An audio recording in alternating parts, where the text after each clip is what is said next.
Hi, my name is Andrew Gordon, and this is my Pechakucha. Today we're going to be talking about ceremony and racial prejudice within Native American communities. What is assimilation? Webster's dictionary defines assimilation as to absorb into the cultural tradition of a population or group, or rather simply to make similar. Archaeological findings have evidence that humans have been inhabiting the North Americas for over 20,000 years. The first Europeans to arrive in America were the Norwegian Vikings. However, they did not land until much later in the 10th century.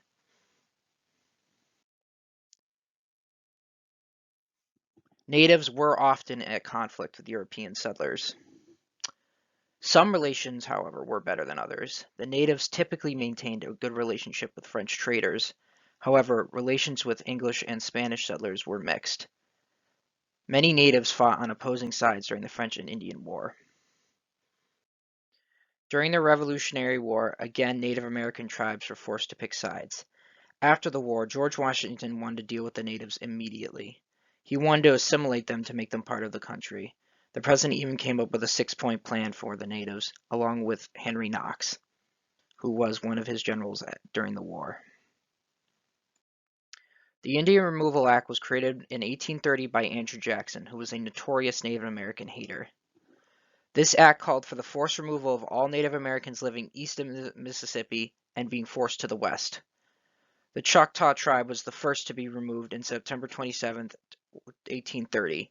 At least 18 different tribes were forced to relocate. The most infamous of these relocations was the removal of the Cherokee people. The state of Georgia forced the tribe to relocate in 1838. During the journey, over 4,000 Cherokee people died. The event today will always be known as the Trail of Tears. Quote from Ceremony. He knew what white people thought about the stories. In school, the science teacher had explained what superstition was, and then held the science textbook up for the class to see the true source of explanations. He had studied those books, and he had no reasons to believe the stories anymore.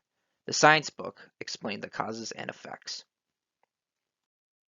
Assimilation schools. The first of these schools to open was the Carlisle Indian Industrial School in 1879, created by cavalry captain Richard Henry Pratt.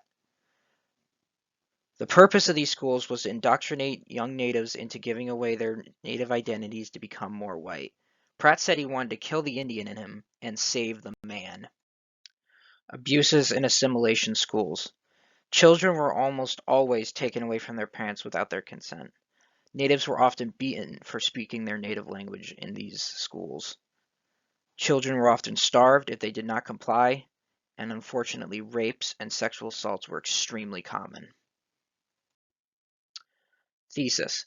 Through the eyes of Teo, Silko is able to convey how much the government and other natives wanted all natives to assimilate, thus destroying their identity and killing their culture. The Office of Indian Affairs was created in March 1824.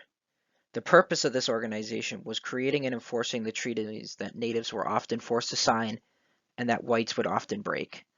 It was originally part of the Office of War, but was later transferred to the Office of the Interior. The Dawes Act. Originally intended to help Native Americans, it would end up having dire consequences. The act broke up reservation land owned by the tribe to instead give to individual families.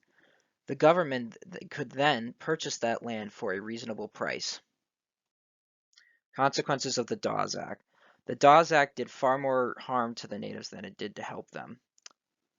The government would often buy native land for far less than it was worth, then sell it to white settlers. These settlers often increased their land size by just threatening natives and seizing more land for themselves. The Lakota were often fighting with settlers heading on the Oregon Trail. The Black Hills of South Dakota were considered extremely sacred to the Lakota people, and they opposed all mining. In 1868, the U.S. signed the Fort Laramie Treaty, promising no white settlers would live in the Black Hills. 4 years later, gold was discovered, and this treaty was quickly broken. After the breaking of the treaty, the Lakota would continue their conflict with the U.S. government. The Lakota would play a key role in the Battle of Little Bighorn. However, this victory was short-lived when 2,500 soldiers scored victory after victory for the U.S., ending the war in 1877. The Lakota were also the victims of the Wounded Knee Massacre, having over 150 people killed, including women and children. One of the most common forms of modern-day discrimination is the misappropriation of Native American symbols for sports teams. Teams like the Washington Redskins were forced to change their name to the Washington Commanders. However, despite this, teams like the Chiefs still maintain their inappropriate Native American imagery to this day, despite many protests.